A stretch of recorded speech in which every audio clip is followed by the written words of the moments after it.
Dear students, आज हम लोग आपके सेकेंड पेपर का एक नया चैप्टर शुरू करेंगे जिसका नाम है हाइगन्स की द्वितीयक तरंगिकाओं का सिद्धांत।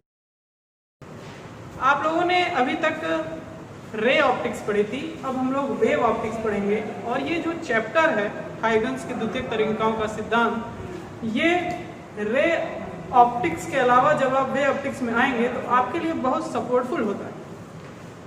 इसी के थ्रू हम आगे की बहुत सारी घटनाएं हैं जिनके बारे में हम जानेंगे, इसलिए इस चैप्टर को आप लोग काफ़ी ध्यान से सीखिएगा। इस चैप्टर का हमारा पहला टॉपिक होता है कि प्रकाश की लाइट की प्रॉपर्टी क्या है। तो लाइट की प्रॉपर्टी जानने के लिए हम लाइट के जितने चैप्टर हमने पढ़े हैं या जो हमको पढ़ने हैं उन्हीं चैप्टर्स के नाम हम ले लें, वही हमारी लाइट की प्रॉपर्टी है। क्योंकि उसकी जितनी प्रॉपर्टी है हम लोग यहाँ 12th में उतने ही चैप्टर उसके पढ़ते हैं। जैसे आपका पहली प्रॉपर्टी क्या होती है लाइट की, कि प्रकाश सीधी रेखा में चलता है। दूसरी, निर्वात में चल सकता है। तीसरी, प्रकाश में परावर्तन होता है। चौथी, प्रकाश में अपवर्तन होता है। पांचवी, प्रकाश में व्यतिकरण होता है। छठवीं, विवर्तन होता है। सातवीं, ध्रुवण होता है। और आठवीं, यह फोटो इलेक्ट्रिक इफेक्ट शो करते हैं। तो आप लोगों ने चैप्टर्स पढ़े हैं, परावर्तन, प्रकाश का परावर्तन, फिर अपवर्तन। अब जो आपके चैप्टर्स आगे आएंगे वो है व्यतिकरण, विवर्तन,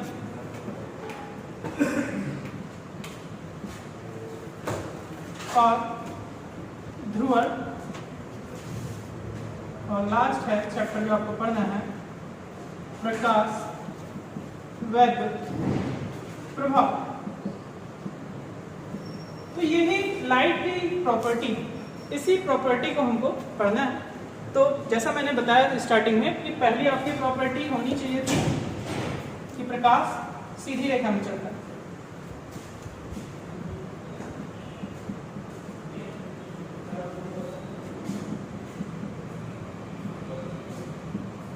फिर है ये निर्वात में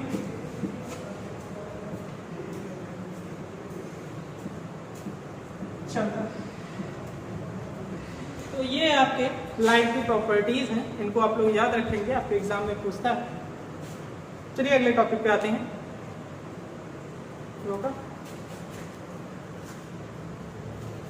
देखिए बेटा, अब हम इसका सबसे इंपॉर्टेंट टॉपिक कवर करेंगे, तरंगाग्र।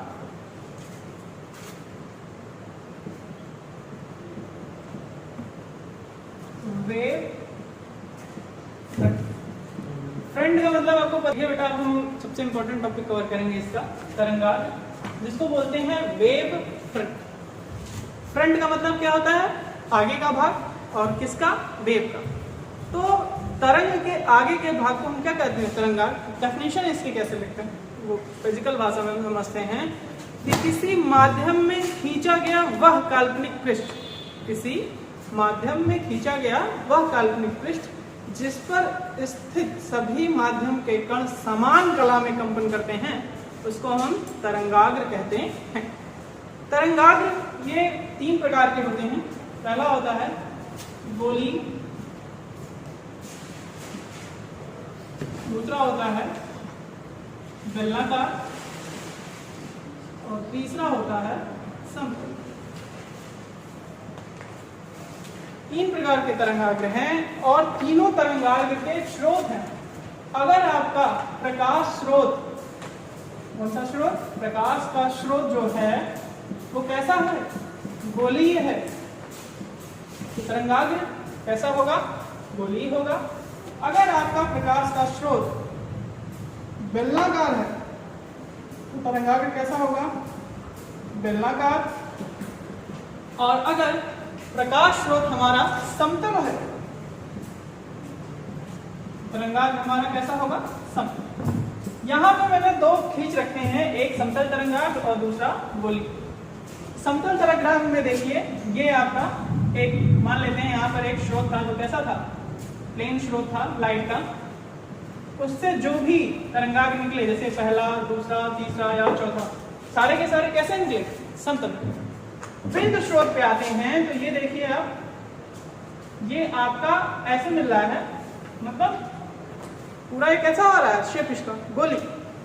तो बिंदु स्रोत के सामने के जो तरंगाग्र होंगे जो कुछ दूरी तक होंगे वो कैसे आपको मिलेंगे, गोली मिलेंगे। लेकिन जैसे जैसे ही बिंदु स्रोत से दूरी बढ़ती जाएगी वैसे वैसे इसकी जो ये लाइनें हैं ये सीधी होती जाती है, सीधी होती जाएंगी और कुछ समय पश्चात कुछ दूरी के बाद ये तरंगाग्र समतल प्राप्त होने लगते। ये हमको समझना है कि बिंदु स्रोत के निकट के जो तरंगाग्र होते हैं वो गोली, और जो उससे काफी दूरी पर होते हैं वे समतल तरंगाग्र हो जाते हैं। अब हम किरण किसे कहेंगे, किरण क्या है? ये आपका तरंगाग्र है, इसी के लंबवत, तरंगाग्र के लंबवत खींची गई रेखा जिसकी दिशा में तरंगाग्र आगे बढ़ता है उसी को हम क्या कहते हैं, किरण या रे। इसमें आपको जो ये लाइनें हैं ये तरंगाग्र से अगर आप देखें तो तरंगाग्र के क्या है, लंबवत हैं, और इसी की डायरेक्शन में तरंगाग्र आगे बढ़ रहा है, इसलिए इन रेखाओं को हम क्या कहेंगे, किरण कहेंगे। अब हम लोग सीखते हैं कि हाइगन्स का तरंग सिद्धांत क्या है। चैप्टर के मूल पे आते हैं कि हाइगन्स का तरंग सिद्धांत और हाइगन्स की द्वितीयक तरंगिकाओं का सिद्धांत, दोनों बहुत ही अलग अलग हैं, और इसमें जो मोस्ट इंपॉर्टेंट है आपका वह हाइगन्स की द्वितीयक तरंगिकाओं का सिद्धांत है।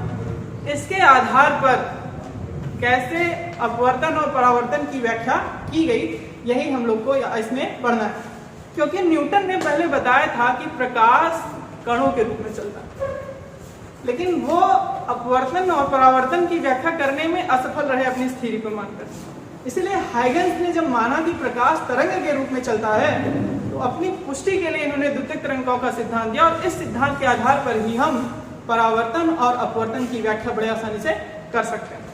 चलिए अब देखते हैं हम लोग हाइगन्स की द्वितीयक तरंगिकाओं का सिद्धांत। हाइगन्स की द्वितीयक तरंगिकाओं के सिद्धांत को जानने से पहले हम लोग जान लेते हैं कि हाइगन्स का सिद्धांत, इसके दो सिद्धांत हैं। पहला है कि हाइगन्स प्रिंसिपल,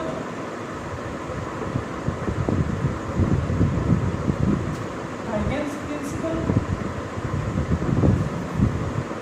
और दूसरा है Huygens secondary wavelets principal.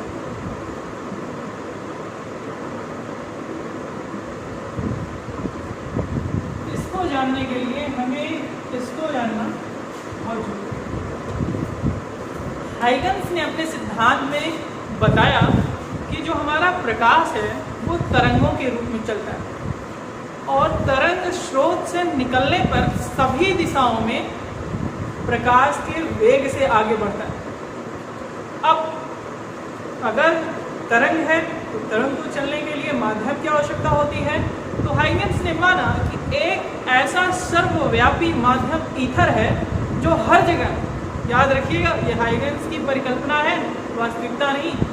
Ether जो है वो ब्रह्मांड में प्रत्येक जगह उपस्थित है, ये भारहीन है, इस कारण यह सभी जगह आसानी से प्रवेश कर सकता है, चाहे निर्वात हो चाहे जो कुछ भी हो, हर जगह हमारा ईथर व्याप्त है।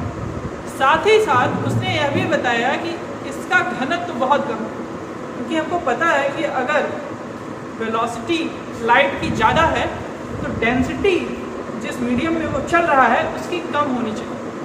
अगर डेंसिटी ज़्यादा होगी तो वेलोसिटी ज़्यादा नहीं होगी, कम हो जाएगी। डेंसिटी का अर्थ हम एक सिंपल लैंग्वेज में समझ लेते हैं कि अवरोध है। अगर अवरोध बहुत ज़्यादा है, जैसे आप सड़क पे गाड़ी चला रहे हैं, वहाँ पे बहुत ज़्यादा गाड़ियाँ चल रही हैं, तो आप उस स्पीड से नहीं चल पाएंगे। लेकिन अगर वो अवरोध बहुत कम है, मतलब गाड़ियों की संख्या एक है, खाली सड़क है आपके लिए, आप जितनी चाहे उतनी तेज स्पीड से चलिए। इसीलिए उसने ये भी माना कि जो ईथर है उसका घनत्व तो हमारा बहुत कम। ये था हाइगन्स का सिद्धांत। हाइगन्स का बहुत छोटा सा सिद्धांत था, उसने केवल इतना मान लिया कि प्रकाश तरंग के रूप में चलता है और इसके चलने के लिए एक सर्वव्यापी माध्यम ईथर है जो भारहीन है और जिसका घनत्व बहुत कम। ये इसका सिद्धांत है। ये बहुत कुछ नहीं एक्सप्लेन करता, केवल ये चीज़ बताता है कि जो प्रकाश के प्रवृत्ति होती है लाइट की चलने की वो द्वैती होती है। मतलब वो कण के रूप में भी चलता है और तरंग के रूप में। इससे पहले न्यूटन ने कण का सिद्धांत दिया था, वो भी इसमें ऐड था, और तरंग सिद्धांत कण के भी कुछ चीज़ों को फॉलो कर रहा है और तरंग की भी चीज़ों को फॉलो कर रहा है। तो ये हमारा हो गया, केवल इतना सा एक्सप्लेनेशन इसने किया कि प्रकाश की प्रकृति द्वैतीय है। अब आते हैं अपने टॉपिक पे, Huygens secondary wavelets principle. Huygens के द्वितीय तरंगिकाओं के सिद्धांत में वैज्ञानिक हाइगन्स ने कुछ परिकल्पनाएं की। पहली परिकल्पना उसने क्या की कि जब किसी माध्यम में स्थित कोई तरंग स्रोत चलना प्रारंभ करता है तो माध्यम के जितने भी कण हैं सभी कंपन करने लगते हैं। उस माध्यम में स्थित वह पृष्ठ जिसमें सभी कण, पृष्ठ के सभी कण समान कला में कंपन करते हैं, उसको तरंगाग्र कहते हैं। और जैसा मैंने पहले बताया था कि गोलीय तरंगाग्र गोलीय बिंदु स्रोत से प्राप्त होता है, और जब तक वो नजदीक रहता है गोलीय होता है, लेकिन अगर वो बहुत दूर चला जाए तो वो समतल तरंगाग्र बन जाता है। तो इसकी पहली परिकल्पना।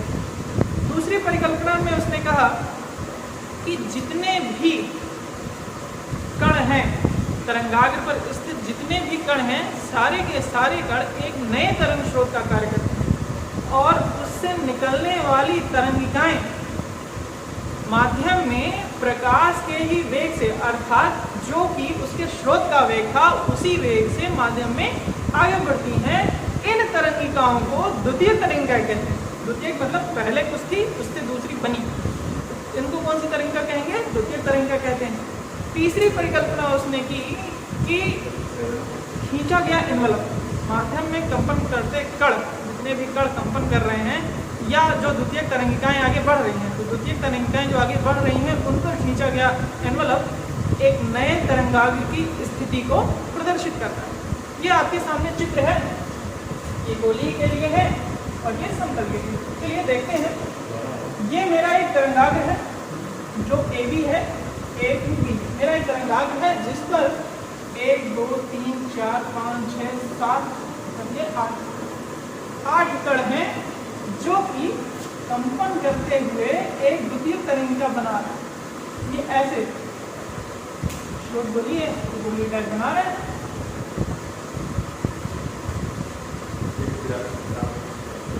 अब तरंग जो है आगे किस डायरेक्शन बढ़ रही है? इस डायरेक्शन में। इस द्वितीय तरंगिका पे एक एनवलप खींचा गया A' to B'। ये क्या है? ये नया तरंगाग्र, ये नए तरंगाग्र की स्थिति। इसमें पीछे की तरफ भी एनवलप खींचा जा सकता है, जैसे कि चित्र में दिखाया गया है A', B' को। ये पीछे की तरफ खींचा गया है क्योंकि ये तरंग संचरण की दिशा को नहीं व्यक्त कर रहा है, इसलिए इसको हम मानेंगे नहीं, केवल इधर वाले तरंगाग्र को हम मानेंगे। इसी तरह अब ये काफी दूरी पे अगर आ गया, यहाँ गोली था, यहाँ क्या हो गया? समतल हो गया। अब हाइगन्स ने जो द्वितीय तरंगिका के सिद्धांत में परिकल्पना की थी, तो उसके आधार पर लाभ क्या हुआ? उसके आधार पर उन्होंने प्रकाश के परावर्तन और अपवर्तन की व्याख्या कर दी। उसके आधार पर उन्होंने व्यतिकरण और विवर्तन की व्याख्या कर दी। लेकिन कमी कहाँ आई? कमी ये आई कि उसके आधार पर वो ध्रुवण की व्याख्या नहीं कर सके। क्योंकि उन्होंने प्रकाश को अनुदैर्ध्य तरंग माना था। बाद में इस कमी को दूर करने के लिए उन्होंने सबने प्रकाश को क्या मान लिया कि प्रकाश की तरंग मेरी अनुप्रस्थ है। दूसरी कमी उनकी क्या थी? दूसरी कमी ये थी कि माइकलसन मोर्ले नामक एक वैज्ञानिक था, उसने काल्पनिक माध्यम ईथर की परिकल्पना को सिरे से खारिज कर दिया। कहा ऐसा कोई माध्यम या कुछ है ही नहीं ईथर। तीसरी उनकी कमी क्या थी? उनकी तीसरी कमी ये थी, क्या हो रही है? तीसरी कमी उनकी ये थी कि वो अपने सिद्धांत के आधार पर प्रकाश वैद्युत प्रभाव की व्याख्या नहीं कर सके। अब हम लोग आगे के लेक्चर में किस प्रकार द्वितीय तरंगिकाओं के सिद्धांत का उपयोग करके हाइगन्स के अपवर्तन की व्याख्या की गई थी और परावर्तन की व्याख्या की गई थी, इसको पढ़ेंगे।